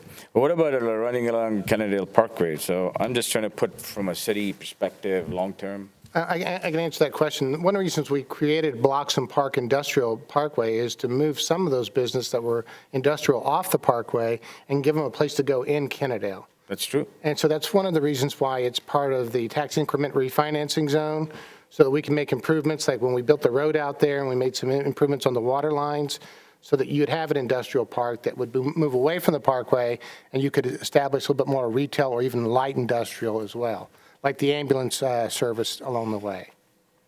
It's a good idea. Yeah. And you can stack up stories, I mean. Yeah. So that's the reason it's there, and we're trying to make that move. Oh, okay. All right. Thank you. Anything else? No? Okay. I'll entertain a motion on 568. I'll make a motion, we adopt Resolution 568 approving the sale of 7224 Bloxham Park Road. Second. Any further discussion? All those in favor, please raise your hand. All right, motion passed unanimously. I am going to go back in time because, Sarah, I forgot to call you on Safe Routes to School because you wanted to talk about traffic. Yeah, we'll come back up here and let's just get the traffic out of the way because we all know it's a problem. In the mornings and in the afternoons, but since they rerouted the traffic to go behind the school, it's gotten bad on Crestview. And like, you don't want us parking in the yards or whatever, but then you got all these cars up and down the road, and those kids have nowhere to walk. Like when it's raining, my grandson walks up to my house. He's a walker who walks up to my house. So, but when it's raining and bad days, I have to drive down to the end, and I make sure I'm not parked in front of somebody's driveway. There's a lot of them just park in front of the driveways anyways. And it's not wide enough for a bus to turn. You know, y'all wanted to write me a warning for parking in my yard, but I'm in that corner lot. And if I park the truck out in the street, the bus, if there's cars coming from this way, it's hard for it to turn, and it's hard for it to turn down y'all's road. Do you live on Reeves? You live on Reeves, yeah. So if the bus has to go that's a hard turn for them to go that way. So they tend to go down Crestview, but if there's cars coming, busy all the time, the bus can't make it if I have to park the truck out in the street. So that's the only reason those couple of weeks I was parking the truck in the yard, so this safety for the kids. And we need to do something soon rather than later before one of our children get hurt. Because, you know, right now, as parents and grandparents, we're telling the kids, walk in our yards. We don't care. Just walk in the yards. We'd rather you do that. But this afternoon, the problem was kids were crossing the road. There's crossguard right in front of school, but not on the actual Crestview when they're like cutting across, and people are like parking their car in the middle of the street to pick up their kid. And so if there was emergency, the fire department couldn't get down there, the ambulance couldn't get through, because now they're parking in the middle of the street as well, not just on the sides. So Crestview is getting a big problem, especially now since they rerouted the traffic behind the school. And we need to do something soon because it's getting bad. And thank you. I will tell you that I met with the school district and Larry Hoover's there, and we're talking about some ideas that may fix some of that traffic. We'll see. We're in preliminary discussions. All right. So that brings us up to item case PZ 20071. Conduct a public hearing considering a request by Azam. How do you pronounce your last name? Azam?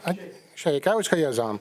For replat approximately 1 acre of land at 800 Shady Bin Drive, legal description of Block 1, Lot 36, Shady Creek East Edition, Canada, Texas, Tarrant County. I do want to point out that this is a replat. If the plat meets all the subdivision requirements, the council has no choice but to approve that plat. This is purely a ministerial function on our part. Go ahead. Unless there's something it doesn't meet. Right, that's what I say. It has to meet the subdivision requirements. So this is in Shady Creek East. This particular property, it's on a cul-de-sac. It's a little bit larger than the other properties in the neighborhood, or most of the other properties. It's zoned R2, which requires a half-acre lot.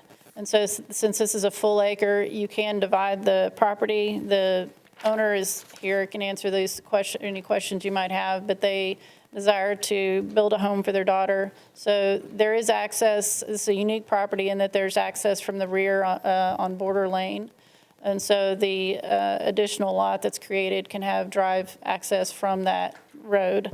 It does meet all the requirements. In replats, part of the requirements are to submit a drainage plan, but only if that's not been submitted. In this case, of course, it's a subdivision that's been previously platted. They're actually adjacent to the drainage area for the neighborhood, so that's all been addressed. Otherwise, all of the requirements for this replat have been met. All right, then I'll open the public hearing. Azam, you've signed up to speak. I just wanted to say that if you guys have any questions, then I'm here to answer it. Any questions for Azam? I just have one on regards to where your pool is in that backyard, how close it comes to that 15-foot build line. Like, we're not going to immediately turn around and go to a zoning board of adjustments case, are we? No? Okay.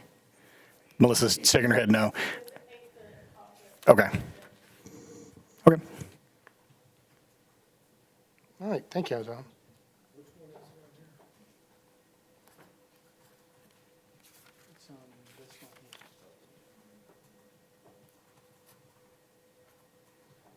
Any questions, Josh? The border street in the back.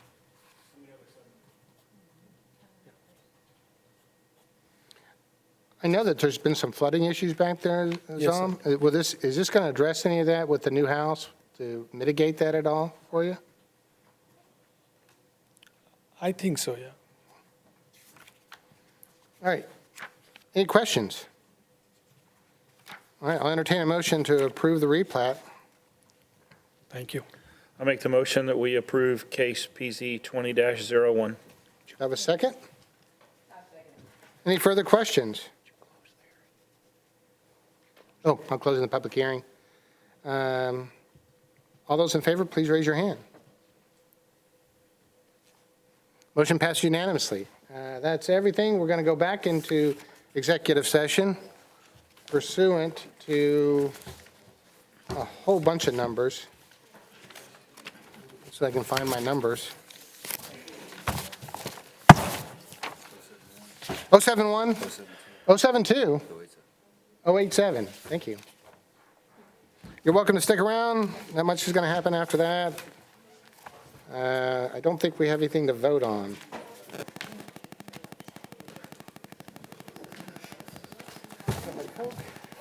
Got my M&Ms.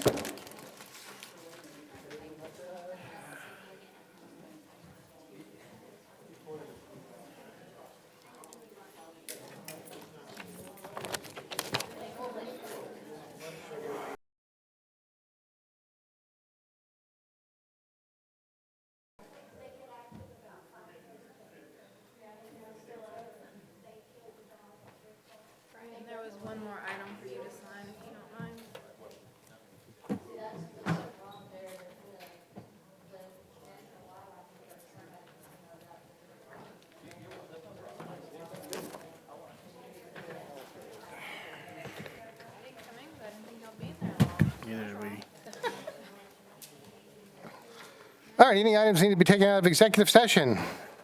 Did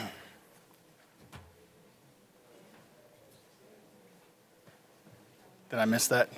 Any items to take out of executive session? I wasn't paying attention to you. Oh, you're smart. I'll entertain a motion to approve, to authorize the city attorney to take enforcement action against Apache and ABS One Auto Parts.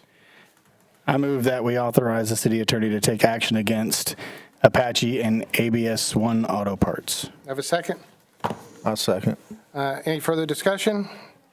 Please raise your hand for your vote. All those in favor? I think it was Josh. I need a motion to adjourn. Move to adjourn. Got a motion to adjourn. Do I have a second? Second. All those in favor, raise your hand.